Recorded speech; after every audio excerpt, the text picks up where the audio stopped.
नमस्कार प्राइम न्यूजमा स्वागत छ। म संगीता कटुवाल। म दिपेश किबिरे। सुरु गरौँ आजका हेडलाइन्सबाट।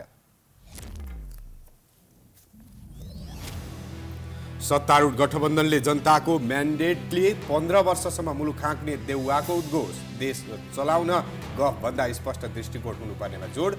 अब समृद्धि प्राथमिकतामा। निर्वाचनको सबै तयारी पूरा। आज रातिदेखि स्थिर अवधि सुरु। 3 दिनमा प्रत्यक्षतर्फको मतगणना सक्ने तयारी। स्थिर अवधिमा हुने अवांछित चलखेल रोक्न अनुगमन गरिने। प्रचार प्रसारको अन्तिम दिन उम्मेदवारहरूको दौडधुप। राजधानीमा सत्तारूढ दलको सभामा ओलीप्रति कटाक्ष। ओलीले झापाबाट गरे गठबन्धनप्रति तीव्र आक्रोश। कतिपय शीर्ष नेताहरू नै आफूलाई मत हाल्न वञ्चित। सुरु भयो भावी प्रधानमन्त्रीबारे चर्चा। कंग्रेसमा आधा दर्जन बढी आकांक्षी। बहुमतको सरकार बनाउने एमालेको दाउ। मतदानको दिन नजिकिएसँगै आआफ्नो जिल्ला फर्किनेहरू बढ्न थाले। बस पार्क कलङ्की कोटेश्वरमा भिडभाड। आश्वासन दिनेहरूले जितेपछि पूरा नगरेको गुनासो। नासाद्वारा चन्द्रमामा अहिलेसम्मकै शक्तिशाली रकेट अन्तरिक्ष प्रक्षेपण प्रणाली सफलतापूर्वक प्रक्षेपण। 50 वर्षपछि फेरि चन्द्रमामा मानिस पठाउने तयारी। र नेपाल र युएई बीचको तेस्रो एक दिवसीय क्रिकेट प्रतियोगिता भोलि। सिरिज 1-1 को बराबरी भएकाले दुवै टिम जित्नै पर्ने दबावमा।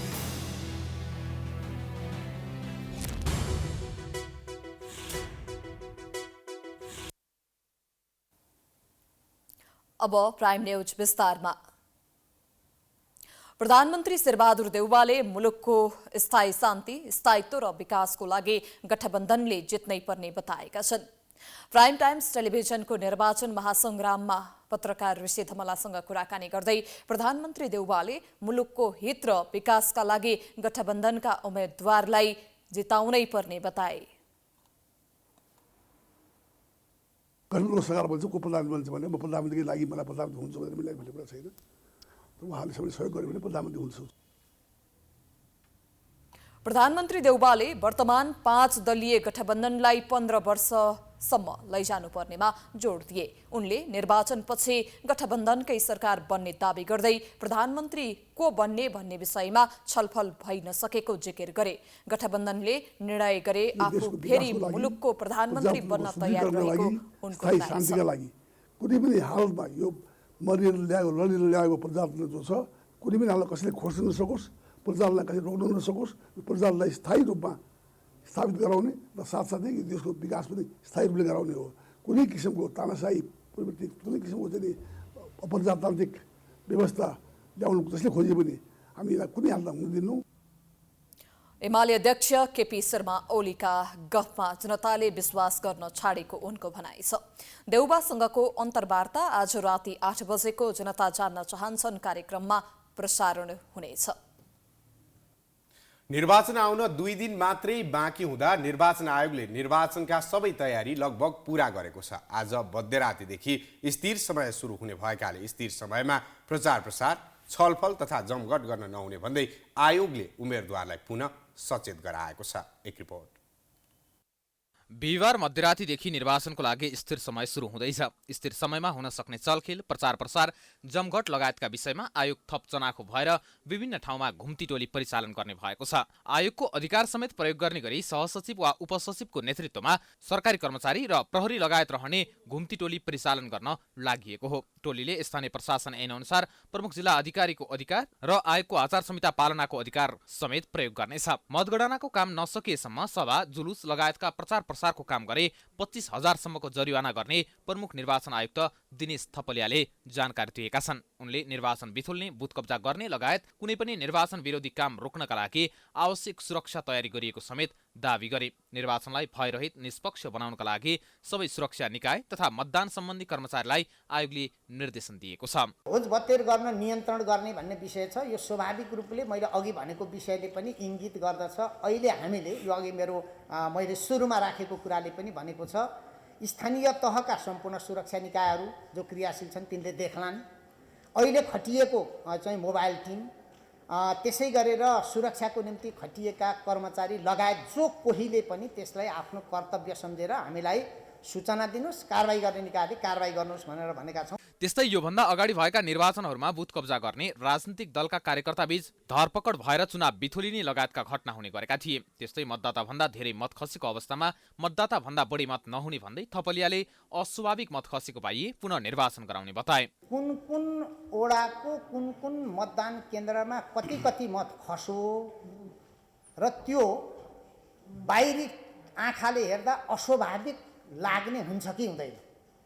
अर्थात् उदाहरणको लागि कहीँ 100% मतदान भयो, सुन्दा साह्रै राम्रो, बुझ्दा अत्यन्त कठिन, यस्तो विषयलाई समेत हेरेर यदि अस्वाभाविक मतदान भएको छ भने आयोगले त्यसलाई फेरि अर्को मतदान गर्छ। त्यस्तै आयोगले मतदातालाई असर पर्ने गरी सुकुम्बासी बस्ती नहटाउन चेतावनी दिएको छ। यदि त्यसो गरिए कारबाही गर्ने आयोगको चेतावनी छ। आयोगले कुनै पनि मतगणना स्थलमा तारजाली लगाउन निर्देशन नदिएको तर सुरक्षा व्यवस्थालाई हेरेर सीसीटीभी जडान गर्न वा आवश्यक सुरक्षा व्यवस्था मिलाउने जिम्मा स्थानीय निकायको भएको आयोगको भनाइ छ। आयोगले मतपेटिका सङ्कलनपछि मतगणना सुरु गर्ने, 7 गतेसम्म सबै प्रत्यक्ष तर्फको मतगणना सक्ने र 12 गतेसम्म समानुपातिक तर्फको पनि मतगणना सकेर मङ्सिरको 22 गतेसम्म अन्तिम नतिजा सहित राष्ट्रपति समक्ष प्रतिवेदन बुझाउने तयारी गरेको छ। आयोगको योजना चाहिँ 3 दिनभित्रमा भनिसकेपछि 4 गते बेलुका सबैतिर एकदम प्रभावकारी ढङ्गले निर्वाचन सम्पन्न भइसक्छ, कहीँ दोहोऱ्याउनु पर्दैन, आयोगको यो विश्वास छ।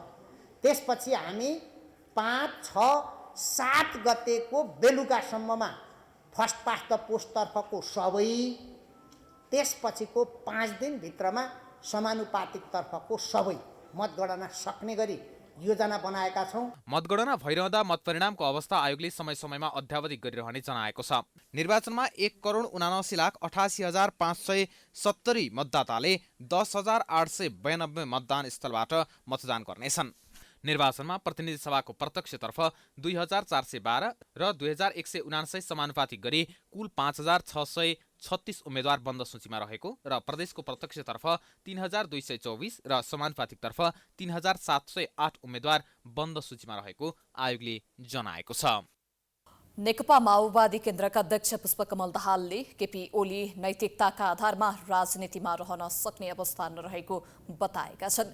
काठमाडौँमा चुनावी सभालाई सम्बोधन गर्दै दाहालले ओलीको सिद्धान्त असफल भइसकेको भन्दै नैतिकताका आधारमा राजनीतिमा रहन सक्ने अवस्था नरहे पनि ओली त्यसलाई मान्न तयार नरहेको बताएका हुन्। दुई पटक संसद विघटन गरेर संविधान मास्नेदेखि भ्रष्टाचारलाई प्रश्रय दिने काम ओलीबाट भएको उनको आरोप छ। केपी ओलीको नेतृत्वमा, तर उनीहरू हामी गठबन्धन भन्दैनन्, गर्छन् गठबन्धन। उनीहरू राजावादी छन्, राजतन्त्र फर्काउने कुरा गर्छन्। उनीहरूभित्र अलगाववादी छन्, देशको एकता खलबल पार्ने कुरा गर्छन्। उनीहरू दक्षिणपन्थी छन्, संविधान मिच्ने र च्यात्ने कुरा गर्छन्। अनि भोट माग्न फेरि जनताका आउँछन्। त्यस्तै दाहालले संविधानलाई बचाउनका लागि देशलाई राजनीतिक स्थायित्वका लागि गठबन्धन बनाउनु परेको दावी गरे। त्यस्तै नेकपा एकीकृत समाजवादीका अध्यक्ष माधव कुमार नेपालले जनमतको अपमान गरेका कारण केपी ओलीलाई जनताले कारबाही गर्नुपर्ने बताए। उनले आफ्नो पार्टीलाई समेत मिलाएर लान नसक्नेले जनता र देशलाई अघि बढाउन नसक्ने तर्क गरे। भ्रष्टाचारलाई प्रोत्साहन दिने, जनताको दुःखमा रमाउने, जनताको पीडामा आनन्द मनाउने यो प्रवृत्ति बोकेकालाई बिर्सेर पनि भोट दिनु हुँदैन।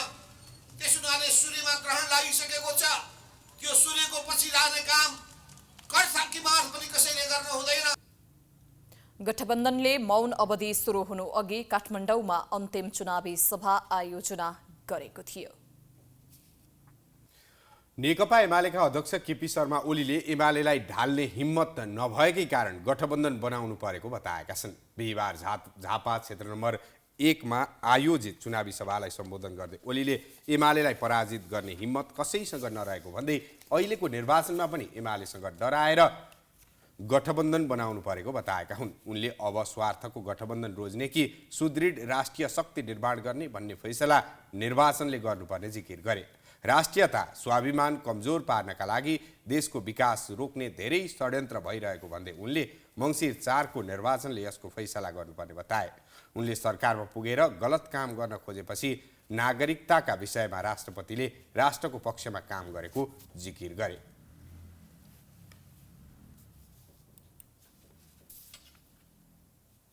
जब बिकाउ मालहरू सरकारमा पुगेर गलत काम गर्न खोजेका हुन्छन् त्यस्तो बेलामा राष्ट्रपतिले दरो पाइला टेक्नै पर्छ, राष्ट्रिय उडान लिनै पर्छ। उहाँलाई म धन्यवाद भन्न चाहन्छु। ओलीले एमाले सरकारले आवश्यक कानुन बनाएर 1 महिनाभित्रै नागरिकता प्रदान गर्ने आश्वासन दिएका छन्। मङ्सिर 4 को प्रदेश र प्रतिनिधि सभा निर्वाचन मार्फत एउटा दलले बहुमत ल्याउने अवस्था देखिँदैन।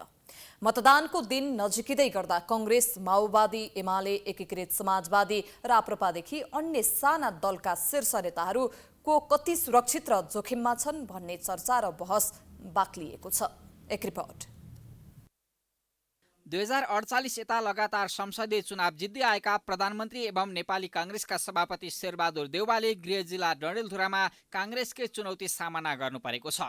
कांग्रेसबाट निकालेपछि नेपाली कांग्रेस बीपीमा सक्रिय बनेका कर्ण मल्लले देउवा हराउ अभियान चलाएर र स्वतन्त्र उम्मेद्वारका रूपमा गुल्मीका सागर ढकालले चुनौती दिएका छन् र पनि स्थानीय तहको मत विश्लेषणका आधारमा देउवा जित नजिक छन्।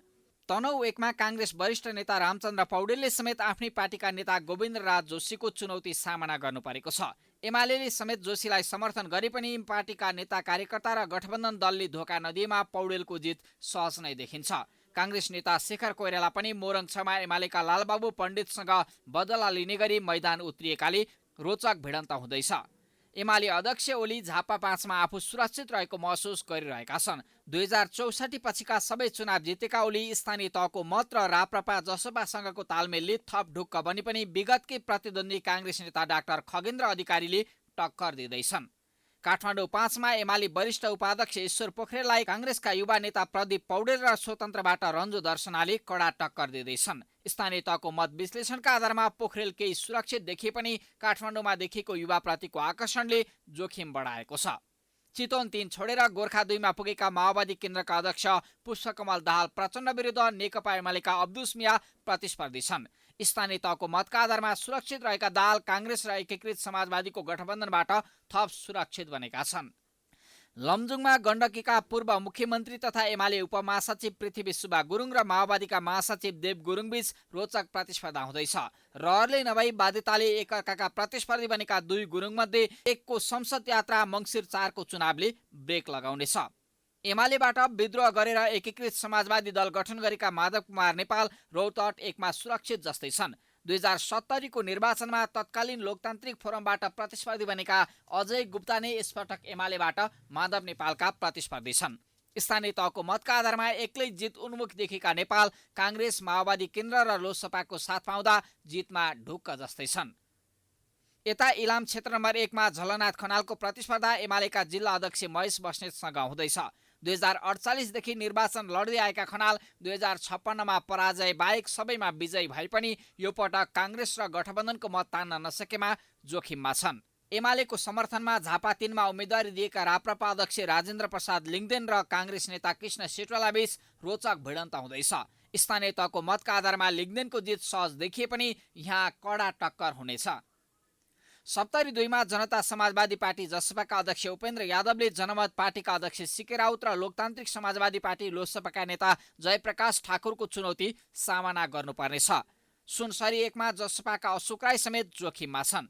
सत्ता गठबन्धनको साझा उम्मेद्वारका रूपमा महोत्तरी 3 मा उठेका लोकसभाका अध्यक्ष महन्त ठाकुरले एमाले सहितको समर्थनमा जनता समाजवादी पार्टीबाट उम्मेद्वार बनेका हरिनारायण यादवको चुनौती सहनुपर्नेछ। विगतका सहकर्मी वृषेश चन्द्रलालले समेत तमलोपाबाट उम्मेद्वार भनेर चुनौती थपिदिएका छन्।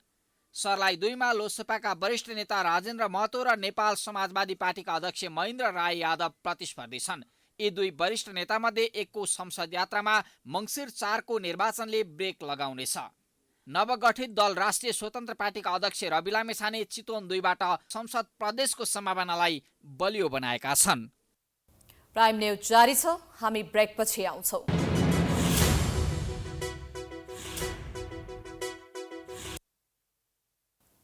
ब्रेकपछि स्वागत छ। अब बाँकी न्युज। निर्वाचनमा सबैजसो दलका शीर्ष नेताहरू चुनावी मैदानमा छन्, तर मतदाता नावली भएको क्षेत्रबाट मात्र मतदान गर्न पाउने व्यवस्था गरेका कारण क्षेत्र परिवर्तन गरेर चुनाव लडिरहेका शीर्ष नेताहरूले नै आफैलाई मतदान गर्न वञ्चित हुने देखिएको छ। एक रिपोर्ट।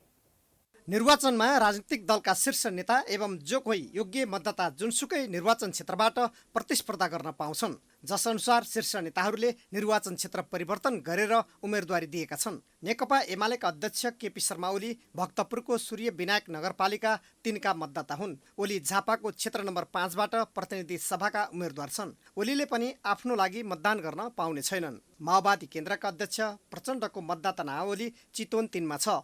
यसअघि पनि उनले सोही क्षेत्रबाट चुनाव जितेका थिए। अहिले उनले क्षेत्र परिवर्तन गरेर गोर्खा 2 बाट चुनाव लडेका छन्।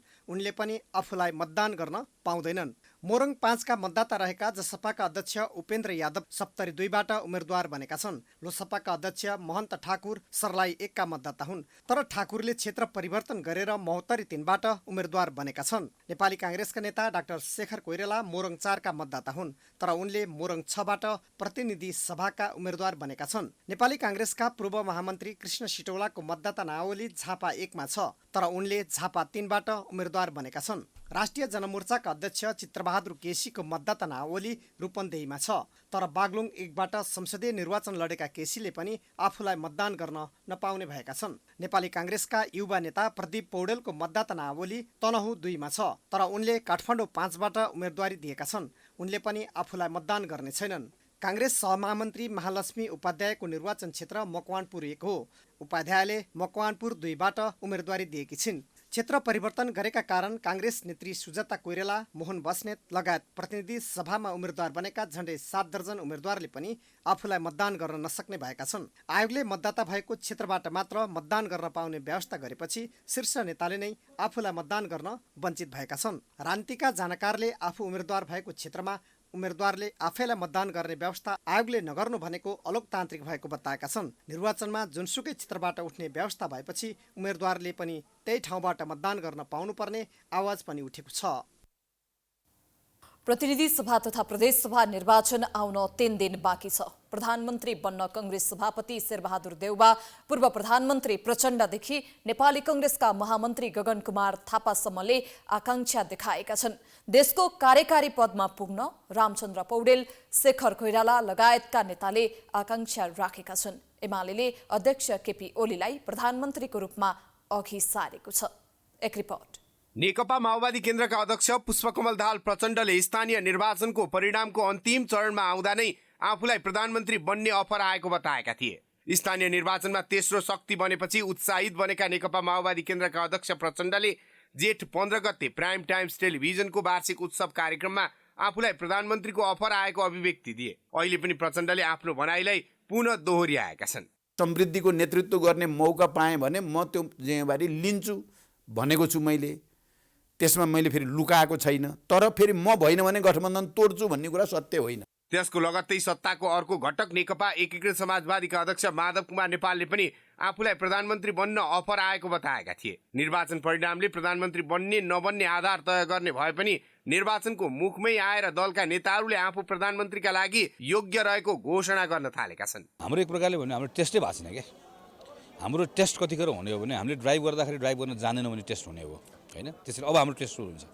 यो इलेक्सन पछाडि अब त्यो जिम्मेवारी पनि हामीले लिने हो र परीक्षण पनि हाम्रो हुन्छ। प्रधानमन्त्री शेरबहादुर देउवाले पनि आफू पुनः प्रधानमन्त्री बन्ने बताएका छन्। 5 पटकसम्म प्रधानमन्त्री बनेका देउवा गठबन्धनको बलमा फेरि मुलुक हाँक्ने तयारीमा छन्। उनले प्राइम टाइम्स टेलिभिजनको जनता जान्न चाहन्छन् कार्यक्रममा पत्रकार ऋषि धमलासँग कुराकानी गर्दै आफू प्रधानमन्त्री बन्न तयार रहेको बताएका छन्। सरकार भन्छ को प्रधानमन्त्री भने म प्रधानमन्त्रीको लागि मलाई प्रधानमन्त्री हुन्छु भनेर मिलाइ भनेको कुरा छैन। उहाँले सबै सहयोग गर्यो भने प्रधानमन्त्री हुन्छु। झण्डै 2/3 बहुमतको सरकारको शानदार नेतृत्व छँदाछँदै 3.5 वर्षमा नै आफ्नै कारणले गिराएको अब्जस खेपेका एमाले अध्यक्ष ओलीले पनि आफ्नो दलले बहुमत ल्याउने र निर्वाचनपछि प्रधानमन्त्री बन्ने दाबी गर्दै आएका छन्। एमाले बहुमत ल्याउँछ, सरकार बनाउँछ, कुनै यिनीहरूको त्यो झगडा हामी नै मिलाइदिन्छौँ। हामी नै मिलाइदिन्छौँ, बहुमत ल्याइदिन्छौँ। नेपालको संविधान अनुसार प्रधानमन्त्री बन्न प्रतिनिधि सभामा बहुमत प्राप्त व्यक्ति हुनुपर्छ। निर्वाचनपछि कस्तो समीकरण बन्छ र काङ्ग्रेसमा संसदीय दलको नेता को बन्छ? नेकपा एमाले, नेकपा माओवादी केन्द्र, एकीकृत समाजवादी जस्ता दल एवं उदयमान दलको हैसियत कस्तो हुन्छ भन्ने आधारमा पनि भावी प्रधानमन्त्रीको परिदृश्य स्पष्ट हुनेछ। काठमाडौँ 4बाट चुनावी मैदानमा होमिएका नेपाली काङ्ग्रेसका महामन्त्री गगन थापाले थुप्रै कलाकार र स्वतन्त्र व्यक्तिको पनि समर्थन र सहानुभूति पाएका छन्। उनले आफूलाई भावी प्रधानमन्त्रीको रूपमा प्रस्तुत गरेकाले पनि उनको यो पटकको प्रतिस्पर्धालाई चासोका साथ हेरिएको छ। चुनावी प्रचारको अन्तिम दिन उनी नक्साल टङ्गाल क्षेत्रमा भेटिएका छन्। एक रिपोर्ट। प्रचार प्रसारको अन्तिम दिन, समय थोरै छ, पुग्नुपर्ने ठाउँ र भेट्नुपर्ने मान्छे धेरै। त्यसैले गगनका पाइलामा छुट्टै रफ्तार देख्न सकिन्छ। बुढो पुस्ताले देश सम्हाल्न सकेन भनेर यस्तै रफ्तारमा देश हाँक्न तम्सिएका गगनलाई उनको क्षेत्रका मतदाताका सकारात्मक प्रतिक्रियाले पनि हौसला थपेकै छ। हाम्रो यत्रो त सानो छोरा छ हैन, मेरो भाइको छोरा, अस्ति मैले भनेको यत्रोजना आउनुहुन्छ, कसले भोट हाल्ने? त्यो के भन्छ गगन थापाले, म किन गगन थापाले धेरैजना आउँछ नि, होइन उहाँले हाल्नु पर्ने हो, कसले नहाल्ने? साँच्चै नै कुरा हो यो फेरि।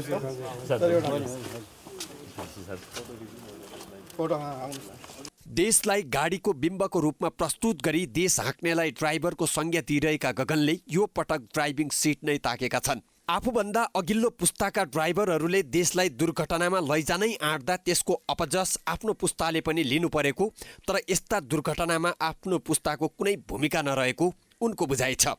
अहिले पनि उनी जस अपजस सबैका लागि आफू तयार रहेको, तर देश हाँक्नका लागि पनि तम तयार रहेको प्रतिक्रिया दिन्छन्। यसमा अर्का महामन्त्री विश्वप्रकाश शर्माको समर्थनले उनको आत्मविश्वास झन् बढेको छ। हामी ड्राइभिङ सिटमा बस्ने कोसिस पनि नगर्ने वा बस्न नपाउने, अनि अरू ड्राइभरले चलाएको गाडी बेला बेलामा होइन त्यो गाडी बेला बेलामा अप्ठ्यारोमा पर्ने, दुर्घटनामा पर्ने, त्यसको दोषको भारी हामीले बोक्नुपर्ने। हाम्रो एक प्रकारले भने हाम्रो टेस्टै भएको छैन क्या। हाम्रो टेस्ट कतिखेर हुने हो भने हामीले ड्राइभ गर्दाखेरि ड्राइभ गर्न जानेनौँ भने टेस्ट हुने हो होइन। त्यसरी अब हाम्रो टेस्ट सुरु हुन्छ। यो इलेक्सन पछाडि अब त्यो जिम्मेवारी पनि हामीले लिने हो र परीक्षण पनि हाम्रो हुन्छ। गगनले अहिले नै प्रधानमन्त्रीमा दाबी गर्ने बेला भएको छैन भन्नेहरू पनि छन्। पार्टीभित्र र बाहिर त्यस्तो विचार राख्ने अथवा प्रत्यक्ष वा परोक्ष रूपमा हतार नगर भनेर सुझाव दिनेहरूलाई गगनको जवाब छ, अहिले हाम्रो पुस्ताले संसदीय दलको नेतामा दाबी नगर्दा प्रश्न उठाउन मिल्छ, तर हामी तयार भएर आएपछि दिइने नकारात्मक सुझाव वा दबावको कुनै अर्थ छैन। अहिलेसम्मको मेरो लडाइँमा आफै लड्दै आएको, मेरो ब्रह्मले जे देख्यो त्यो कुरा गर्दै आएको हो होइन। अब यो बेलामा कसैले सिकाउने पनि भएन। यतिखेर हाम्रो जेनेरेसनको मान्छेले सांसद भएर गइसके पछाडि नेपाली काङ्ग्रेसको संसदीय दलको नेता लडेन भने चाहिँ बरु हामीमाथि प्रश्न उठाउने हो। तिमीहरू बाहिर कुरा चाहिँ ठुल्ठुलो गर्ने, आफू तयार नहुने भनेर भन्ने हो। लड्ने कुराले त स्वाभाविक रूपमा लिनु पर्यो नि, मलाई त्यो लाग्छ। पार्टीको मूल नेतृत्वबाट एक कदम मात्रै पछाडि रहेका र प्रधानमन्त्री बनेर देश हाँक्ने तयारीमा रहेका नेताप्रति सद्भाव वा दुर्भाव, सुझाव वा दबाव आउनु स्वाभाविकै हो। तर सबैभन्दा पहिले उनी काठमाडौँ 4बाट मङ्सिर 4को चुनावी परीक्षामा पास हुनुपर्नेछ। त्यसपछि मात्रै बाँकी तयारी गर्न सक्नेछन्। प्रतिनिधि सभा तथा प्रदेश सभा निर्वाचनका लागि मतदान गर्न काठमाडौँबाट घर फर्किनेको संख्या बढेको छ। नयाँ बस पार्क हुँदै बालाजु लगायतका क्षेत्रबाट आफ्नो क्षेत्रमा जाने मतदाताहरूको भेट लागेको छ। कतिपय उम्मेद्वारहरूले नै गाडी रिजर्भ गरेर मतदातालाई गाउँ गाउँसम्म ओसारिरहेका छन्। एक रिपोर्ट। प्रतिनिधि सभा र प्रदेश सभा निर्वाचन आउन अब 3 दिन मात्रै बाँकी रहँदा उपत्यकामा रहेका मतदाताहरू घर फर्किनेको लर्को लागेको छ। अध्ययनको सिलसिलामा होस् या रोजगारीका लागि उपत्यकामा रहेका मतदाताहरूलाई उम्मेद्वारहरूले नै गाडी नै रिजर्भ गरेर घर फर्काइरहेका छन्। उम्मेद्वारहरूले रिजर्भ गरेका गाडी बाहेक आफै भोट हाल्नका लागि भनेर उपत्यकाबाट बाहिरिनेको संख्या भने विगतको तुलनामा ज्यादै न्यून छ। काठमाडौँको नयाँ बस पार्कमा रहेको टिकट काउन्टरमा विगत 14 वर्षभन्दा बढी काम गरेका गोकर्ण लामिछाने विगतको तुलनामा घर फर्किनेको संख्यामा कमी आएको बताउँछन्। राजनैतिक वितृष्णाका कारण चुनाव नजिकिए पनि मतदाताहरूमा भने खासै उत्साह देखिएको छैन। म यहाँ विगत 14 वर्षदेखि कार्यरत छु। यही संस्थाहरूमा चाहिँ पछिल्ला चुनावहरूमा जसरी मतदाताहरूको उल्लेख्य चहलपहल हुने गर्थ्यो, यात्रुहरूको खचाखच हुने गर्थ्यो। दसैँ तिहारको भिडभाड जस्तै चुनाव नजिकिएसँगै मतदाताहरू चाहिँ आफ्नो जिल्लामा मतदान गर्नको लागि बाहिरिने गर्थे। तर यो वर्ष नेताहरूको कार्यशैलीले भनौँ या राजनीतिप्रतिको वितृष्णाले गर्दा यो यहाँ राजधानीबाट चाहिँ मतदाताहरू बाहिरिने सङ्ख्या चाहिँ पछिल्ला वर्षहरूमा भन्दा यो 5% मात्रै देख्न सकिन्छ। मतदाताहरू विगतका उम्मेद्वार र उनीहरूले गरेका बाचा अनि चुनाव जितेपछि काम देखेर रुष्ट देखिन्छन्। यसपटक उनीहरूले नयाँ उम्मेद्वारलाई चुन्ने र आफ्नो ठाउँलाई विकास गर्न सकिन्छ कि भन्ने आशा बोकेर मतदान गर्न फर्किएका छन्। उत्साह पनि छ। अब आफ्नो गाउँठाउँको भूगोल पीडा देखेर अलिकति टेन्सन हामी युवाहरू सबैमा पनि छ। अब हाम्रो मेन एजेन्डा भनेको हामी युवाहरू चाहिँ अगाडि बढौँ, तर एउटा सही नेतृत्वलाई हातमा सुम्पेर हामी युवाको दबावमूलक कार्यक्रम गर्दै। मतदाताहरूमा खासै उत्साह भने देखिएको छैन। विगतका उम्मेद्वारहरूले के गरे र यसपटक उम्मेद्वारहरूले के गर्लान् भन्ने निराशामा मतदाताहरू छन्। जति करोडको बजेट गयो भने 90 लाख रुपियाँ भ्रष्टाचार हुन्थ्यो होइन। अब 10 लाखको काम हुन्थ्यो बजाङमा। त्यहाँ पिच रोडै छैन, त्यहाँ खतम रोड छ। जानलाई पनि धेरै हामी जस्तो हुन्छ नि, हामी त्यो पातमा हुन्छ नि, एउटा रुखको पातमा गयो जसरी जान्थ्यो क्या हामी। त्यहाँ केही बाटोघाटै छैन राम्रो। त्यहाँ अब 1 करोडमा 90 लाख तिनीहरू पचाइदिने, 10 लाखले केही विकास हुन्थ्यो, केही विकासै हुन्थेन। अब जति बजेट आउँछ त्यहाँ 1 करोडको 1 करोड विकास भएपछि विकास हुन्छ, फिक्स विकास हुन्छ त्यहाँ। त्यही भएर सबैले अलि राम्रो र सक्षम उम्मेदवारलाई भोट दिनु होला। भ्रष्टाचारी घुसखोरीहरूलाई भोट नदिँदा पनि हुन्छ। बजाङ्गीवासीहरूलाई म विनम्र अनुरोध गर्न चाहन्छु। अहिलेसम्मको चाहिँ खासै डेभलप छैन होइन। अनि त्यो ठाउँ पनि मान्छेहरूलाई खासै थाहा छैन कि बजाङ कहाँ हो, के गर्नुपर्छ त्यस्तो केही थाहा छैन होइन। त्यही भएर अलिकति अब त्यस्तै बसहरू जान्छ, बसहरू चाहिँ जान्छ। बाटो चाहिँ कस्तो छ? बाटो खासै राम्रो छैन, ठिकै छ। कोटेश्वर र बालाजुको माछापोखरी क्षेत्रमा घर फर्किनेको संख्याको भिड बढेको हो। शुक्रबारदेखि कतिपय विद्यालयहरू पनि बन्द हुने भएकोले विद्यार्थी र उनीहरूका अभिभावकहरू पनि गृह जिल्ला फर्किँदैछन्। आफ्नो काम पढाइ छोडेर जुन मतदाताहरू जुन उत्साहले आफ्नो गृह जिल्ला प्रवेश गर्दैछन्, ती मतदाताहरूमा खासै उत्साह भने देखिएको छैन। किनभने यस अगाडिका जुन उम्मेदवारहरूले विकास निर्माणका लगायतका कामहरू गर्न नसक्दा मतदाताहरूमा उत्साह देखिएको छैन। प्राइम टाइम्स टेलिभिजनका लागि क्यामेरामा दिलमन्यु सिलवालका साथ सृजना कार्की, नयाँ bus park, Kathmandu. Prime news जारी छ, हामी ब्रेकपछि आउँछौँ।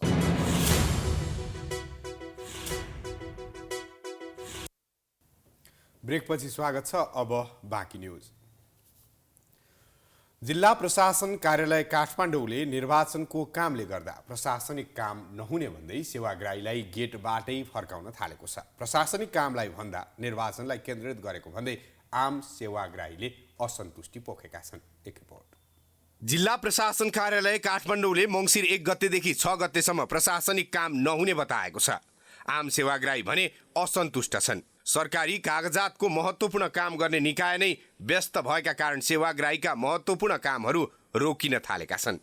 निर्वाचनको व्यस्तता भए पनि सरकारले सेवाग्राहीको समस्या पनि बुझ्नुपर्ने पीडितहरू बताउँछन्। जो चाहिँ एकजनाले चाहिँ 1500 तिरेर भयो अरे, अब मान्छे खोज्नु पर्ला त्यस्तै हामी पनि। भनेपछि यहाँ बन्द भए पनि पैसा तिर्ने पनि हुन्छ अरे। अब खै अब त्यस्तै सुने मैले पनि।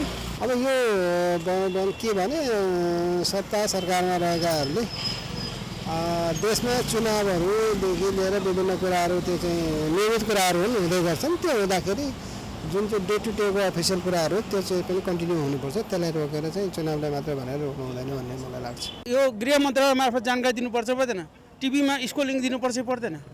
यो कुनै तरिका हो? मान्छे कहाँदेखि आइरहेको हुन्छ यतिको लागि। अब हेर्नु त लोकतन्त्रमा यही हो त तरिका।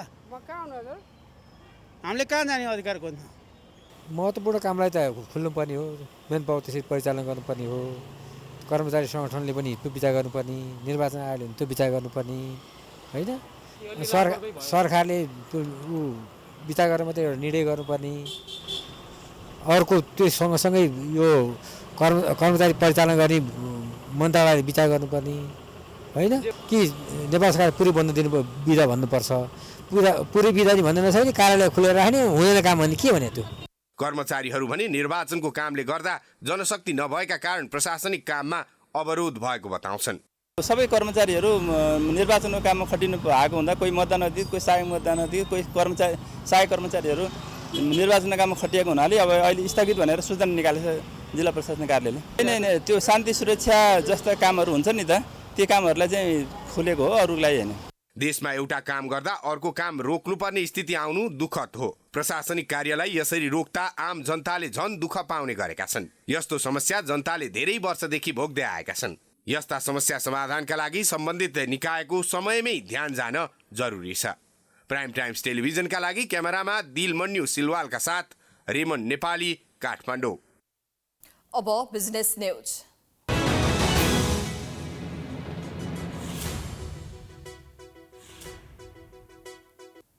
निर्वाचन अघिको अन्तिम कारोबारको दिन शेयर बजारमा शुभ संकेत देखिएको छ। लामो समयदेखि गिरावट आइरहेको नेपाल स्टक एक्सचेन्ज नेप्से आज 25.57 अङ्कले बढेर 1936.83 बिन्दुमा बन्द भएको हो। त्यस्तै आज कारोबार रकममा समेत वृद्धि भएको छ। आज नेप्सेमा 1,71,54,54 रुपैयाँ बराबरको कारोबार भएको छ। आज कारोबार भएका कम्पनीमध्ये 172वटा कम्पनीको शेयर मूल्य बढेको छ भने 13वटा कम्पनीको शेयर मूल्य घटेको छ। 2वटा कम्पनीको शेयर मूल्य स्थिर रहेको छ।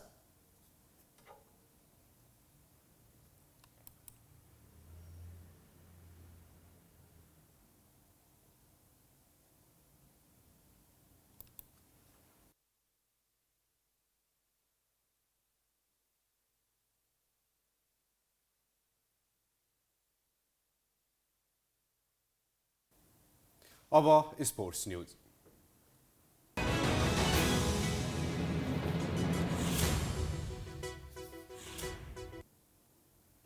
नेपाल र युएई बीचको तेस्रो एक दिवसीय क्रिकेट प्रतियोगिता भोलि हुँदैछ। पहिलो खेल हारेर दोस्रोमा जित हासिल गरेको नेपाल भोलिको खेल जितेर सिरिज कब्जा गर्न चाहन्छ। 3 खेलको सिरिजमा दुवै देशले एक खेल जितेकाले भोलिको खेल जसले जित्यो उसैले सिरिज जित्ने भएकाले खेल रोचक हुने अनुमान गरिएको छ। पहिलो खेल 84 रनले हारेको नेपालले दोस्रो खेल 3 विकेटले जितेको थियो। विश्वकप 2022 सुरु हुन अब 9 दिन मात्र बाँकी छ। कतारले विश्वकपका लागि 7वटा नयाँ रङ्गशाला निर्माण गर्नुका साथै नयाँ विमानस्थल, मेट्रो प्रणाली, सडकको श्रृङ्खला र करिब 100वटा नयाँ होटल निर्माण गरेको छ। उच्च तापक्रमका कारण चिसो मौसममा सारिएको यस विश्वकपका लागि कतारले निर्माण गरेको रङ्गशाला पनि वातानुकूल रहेको छ। एक रिपोर्ट। डिसेम्बरमा हुँदैछ। कतारले आयोजना गरेकै कारण यसपटक नोभेम्बरमा खेल सुरु हुन लागेको हो, किनकि कतारको अत्याधिक गर्मी छल्नका लागि त्यहाँको चिसो मौसम रोजिएको हो। चिसो मौसममा प्रतियोगिता गर्दा पनि खेलाडीलाई सहज हुँदैन कि भनेर कतारले विश्वकप फुटबल खेलाउनका लागि बनाइएको रङ्गशालालाई वातानुकूलित अर्थात् एयर कन्डिसन युक्त बनाएको छ। सबै रङ्गशालामा सोलर प्यानल फर्मबाट विद्युतीय शक्ति नियन्त्रित गरिनेछ। गर्मीबाट राहत पाउनका लागि अत्याधुनिक चिस्यान प्रणाली जडान गरिएको छ। प्रतियोगिताका लागि सबैभन्दा आकर्षक रङ्गशाला हो लुसेल रङ्गशाला। यहाँ फाइनल सहित प्रमुख 10 खेल हुनेछन्। यो रङ्गशालाको क्षमता सबैभन्दा बढी 80,000 छ। यसलाई प्रकाश र छायाको परस्पर क्रिया रहने फेनरल्यान्ड विधिमा डिजाइन गरिएको छ। अल्बेट रङ्गशाला संरचना परम्परागत अरब शैलीलाई प्रतिनिधित्व गर्ने गरी डिजाइन गरिएको छ। यो रङ्गशाला अरब टेन्ट जस्तै देखिन्छ, जसलाई स्थानीय भाषामा बेयट अल सार भनिन्छ। यहाँ एउटा सेमिफाइनल खेल पनि खेलिनेछ। अहमद बिन अली रङ्गशाला कतारी संस्कृतिको प्रतिबिम्ब हो। रङ्गशालाको मुख्य द्वार नै कतारको प्रतिनिधित्व गर्ने गरी जटिल कौशलको प्रयोग गरिएको छ, जसले देशको प्रारम्भिक इतिहासदेखि व्यापारीकरण समेत झल्काउँछ। एजुकेसन सिटी रङ्गशाला हिराको आकारमा डिजाइन गरिएको छ, त्यसैले यसलाई मरुभूमिको हिरा उपनाम दिइएको छ, किनभने यसलाई दिनमा टल्किने र रातमा चम्किने गरी निर्माण गरिएको छ। अल थुमाना रङ्गशालाको डिजाइन गहफियाबाट प्रेरित भएको छ। त्यो भनेको अरबी पुरुषहरूले लगाउने एक परम्परागत टोपी हो। पहिलोपल्ट विश्वकपका लागि 974 कन्टेनरको प्रयोग गरी निर्माण गरिएको प्रतिष्ठित रङ्गशाला हो स्टेडियम 974। यो रङ्गशालामा प्रयोग भएका सबै सामग्रीहरू विश्वकप सकिएसँगै पूर्ण नष्ट गरिनेछ। आलिफा अन्तर्राष्ट्रिय रङ्गशाला एकमात्र रङ्गशाला हो जुन कतारले विश्वकप आयोजना अधिकार पाउनु अघि नै निर्माण भइसकेको थियो। यसको निर्माण सन् 1976मा गरिएको हो। यो निर्माण भए तानै देशको राष्ट्रिय रङ्गशालाका रूपमा रहेको छ। कतार विश्वकप आयोजनाको कुल लागत करिब 220 अर्ब डलर रहेको बताइएको छ। यो अघिल्लो रसियामा भएको विश्वकप फुटबलको खर्चभन्दा करिब 20 गुणा बढी हो। हामी प्राइम न्युजको अन्त्यमा आइपुगेका छौँ। जाँदा जाँदै हेडलाइन्स पुनः एकपटक।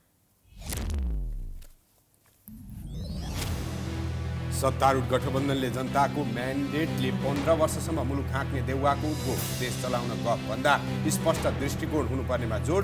अब समृद्धि प्राथमिकता। निर्वाचनको सबै तयारी पूरा। आज रातिदेखि स्थिर अवधि सुरु। 3 दिनमा प्रत्यक्षतर्फको मतगणना सक्ने तयारी। स्थिर अवधिमा हुने अवांछित चलखेल रोक्न अनुगमन गरिने। प्रचार प्रसारको अन्तिम दिन उम्मेद्वारहरूको दौडधुप। राजधानीमा सत्तारूढ दलको सभामा ओलीप्रति कटाक्ष। ओलीले झापाबाट गरी गठबन्धनप्रति तीव्र आक्रोश। कतिपय शीर्ष नेताहरू नै आफूलाई मत हाल्न वञ्चित। सुरु भयो भावी प्रधानमन्त्रीबारे चर्चा। कंग्रेसमा आधा दर्जन बढी आकांक्षी। बहुमतको सरकार बनाउने एमालेको दाउ। मतदानको दिन नजिकिएसँगै आफ्नो जिल्ला फर्किनेहरू बढ्न थाले। बसपा कलङ्की कोटेश्वरमा भिडभाड। आश्वासन दिनेहरूले जितेपछि पूरा नगरेको गुनासो। नासाद्वारा चन्द्रमामा अहिलेसम्मकै शक्तिशाली रकेट अन्तरिक्ष प्रक्षेपण प्रणाली सफलतापूर्वक प्रक्षेपण। 50 वर्षपछि फेरि चन्द्रमामा मानिस पठाउने तयारी। र नेपाल र युएई बीचको तेस्रो एकदिवसीय क्रिकेट प्रतियोगिता भोलि। सिरिज 1-1 को बराबरीमा भएकाले दुवै टिम जित्नै पर्ने दबाव।